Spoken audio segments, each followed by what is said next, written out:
Watch this video, and I'll be right back. This is ABC Learning Center in Minneapolis. They have to learn ABC and numbers. Director Ahmed Hassan gave WCCO a tour after finding his daycare in the national spotlight. All right, we've arrived to ABC Learning Center. In a now viral video, right-wing YouTuber Nick Shirley claims nearly a dozen daycare centers in Minnesota are taking public funds but not providing a service. He says ABC Learning Center is one of them, knocking on the door in mid-December. I would like to check a child in the daycare. Hassan says his employee didn't respond because Shirley was in a group of about 8 people, and his staff were concerned about recent ICE activity. Hassan showed us security footage from the same day Shirley was here. According to the timestamps in the videos, this woman takes a young child into the center at around 9 a.m. that day, about 3 hours before Shirley arrives at the door closer to the street. Within the hour after Shirley leaves, a woman arrives at the other door with a stroller. A larger family heads inside a few hours later. Tuesday afternoon, WCCO found at least a dozen children at ABC Learning Center, which is licensed with the state. Shirley's viral video, released over the weekend, in which he says he's uncovering tens of millions of dollars in fraud at Minneapolis daycares run by the Somali community, was retweeted by Elon Musk and Vice President J.D. Vance. During our normal operating hours, when you came to visit? I came at 11 a.m., I believe, and I also came the following day, later in the day. The point of it is not whether or not I came at the right time of their operation hours. The point is that blacked out doors, they can't give you any information. You call that number, no one answers.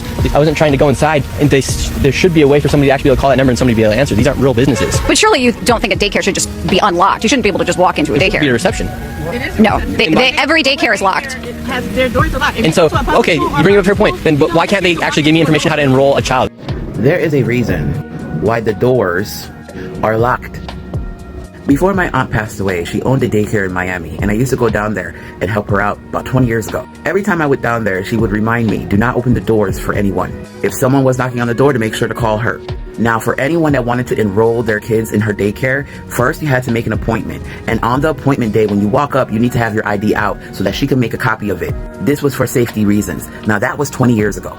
In the last 20 years, we have had hundreds of school shootings. So safety measures are even more strict now. The fact that his ass did not understand that a random white man coming to a daycare, knocking on the door while children were inside and nobody answered it for him was like so shocking. So unbelievable that the daycare doors were locked and the windows were blacked out. Of course it was locked. They're children inside the daycare. And it's the daycare's responsibility to make sure that those kids are safe from you or any other person that would walk up to a daycare and just try to open the door and walk in.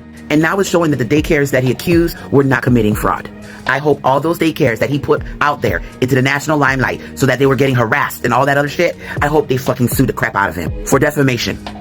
What a fucking moron. If my kid was at a daycare and they just opened the door to some random person and something happened to my kid, I would sue the shit out of the daycare.